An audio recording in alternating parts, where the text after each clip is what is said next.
menjadi temuan dugaan pelanggaran dengan nomor register 001-rek-PP-16.28-I-1-2024. Atas temuan tersebut, sebagaimana ketentuan di dalam Perbawaslu 3 2023 tentang sentra penegakan hukum terpadu, Bawaslu Kabupaten Pamekasan melaksanakan rapat bersama dengan Gakumdu menilai apakah peristiwa ini memenuhi dugaan pelanggaran politik uang sebagaimana diatur di dalam pasal 523 Undang-Undang 7 tahun 2017. Tadi ada 3 unsur. Satu, unsur pengawas pemilu yaitu kami, yang kedua unsur kepolisian, yang ketiga unsur kejaksaan.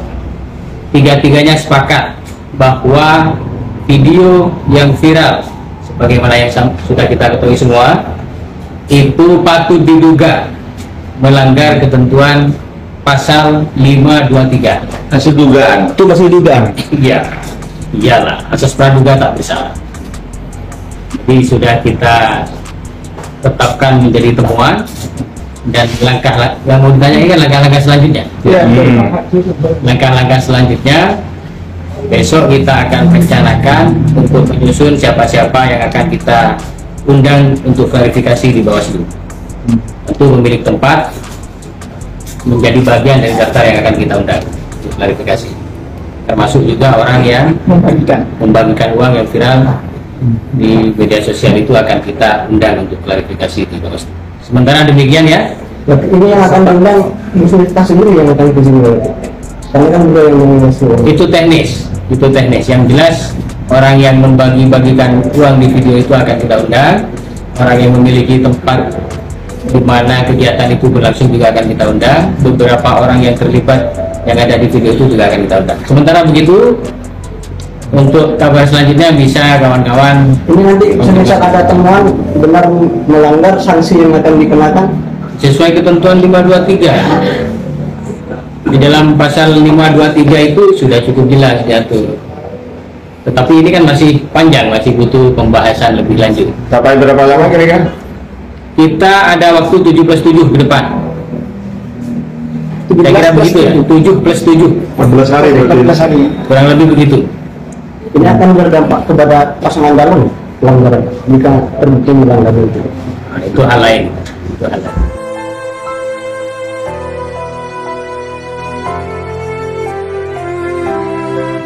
Bawaslu Pamekasan mengidentifikasi bahwa bagi-bagi uang si Miftah kemarin adalah sebuah pelanggaran pemilu.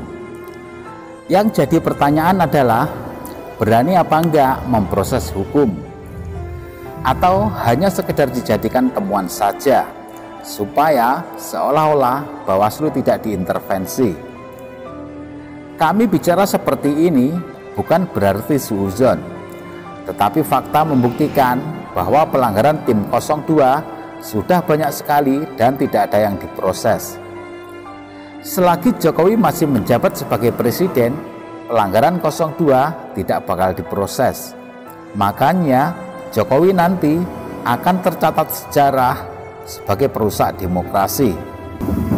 Jika yang melanggar kroninya akan aman-aman saja, tapi sebaliknya giliran dikritisi malah diintimidasi.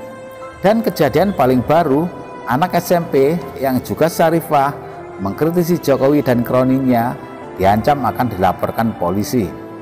Demokrasi model apa seperti ini? Kalau tidak mau dikritisi, ya jangan melanggar konstitusi.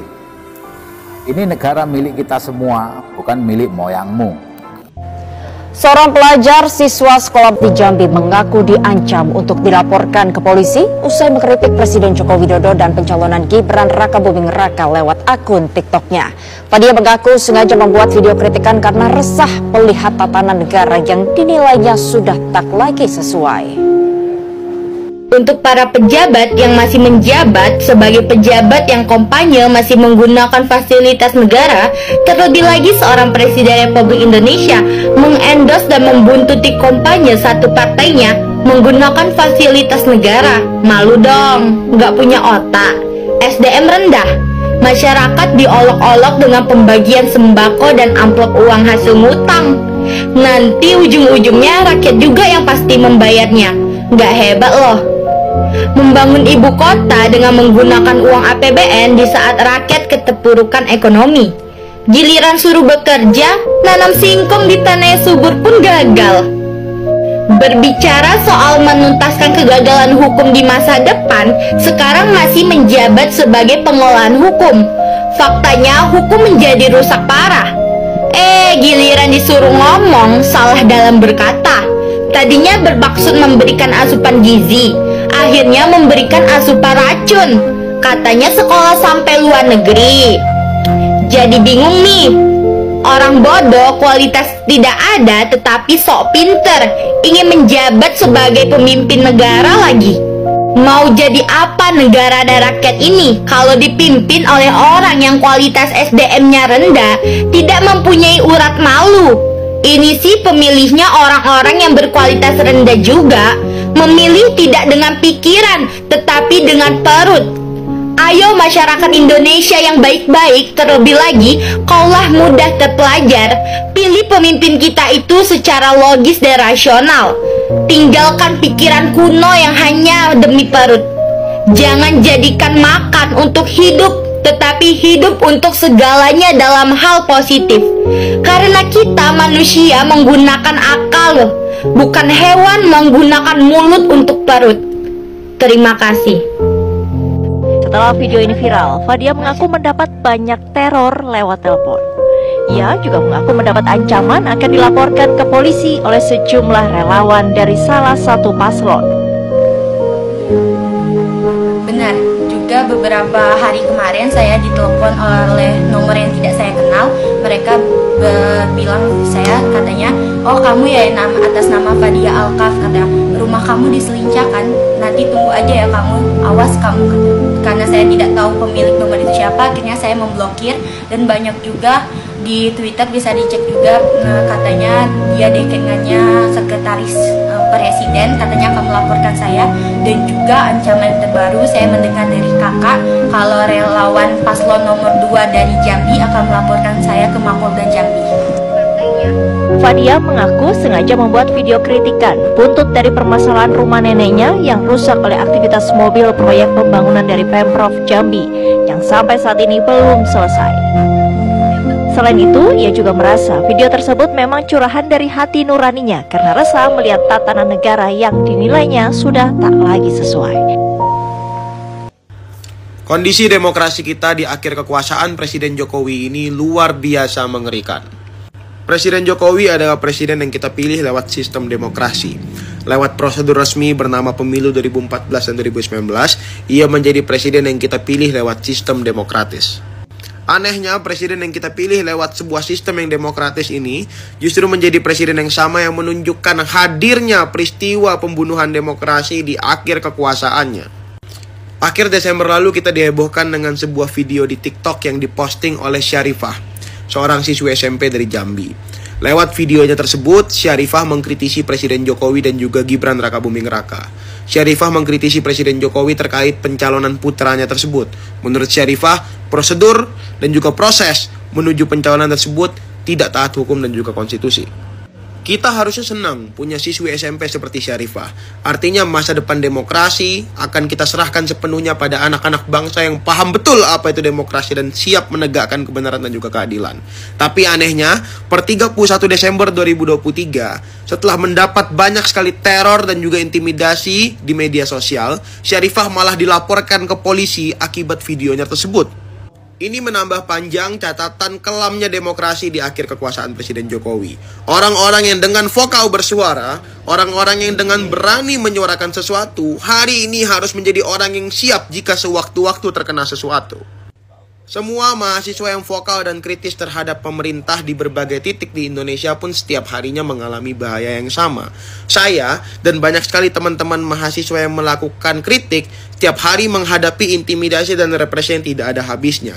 Bahkan orang tua saya sempat didatangi oleh aparat keamanan selepas saya melakukan kritisi beberapa kali terhadap putusan MK yang terakhir. Bahkan saya pun sempat diretas beberapa kali aplikasi media sosialnya, sehingga tidak bisa berhubungan berkomunikasi dengan teman-teman lainnya di seluruh penjuru Indonesia.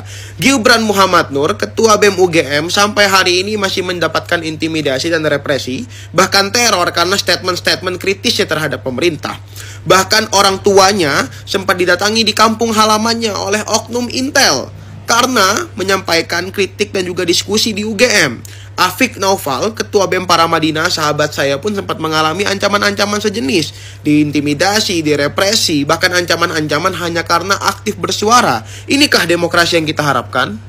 Kondisi ini akan diperburuk karena Presiden Jokowi sudah menekan revisi Undang-Undang ITE Jilid 2 per hari ini. Undang-Undang ITE yang selama ini menjadi alasan dijeratnya banyak sekali orang-orang yang kritis yang vokal terhadap kekuasaan dengan pasal-pasal karet di dalamnya akan semakin berbahaya dengan revisi Undang-Undang ITE Jilid 2 ini. Kalau dulu kita mengkritisi Undang-Undang ITE karena punya pasal 27 ayat 3, pasal 28 dan pasal-pasal lainnya yang amat sangat karet, tidak memberikan penjelasan yang maksimal, sehingga dapat dengan mudah menjerat orang-orang yang hanya karena vokal bersuara. Hari ini ancaman itu masih sama bahayanya di revisi Undang-Undang ITE Jilid 2. Sehingga kita wajib mempertanyakan, masih adakah komitmen Presiden Jokowi untuk menjaga demokrasi di akhir masa kekuasaannya?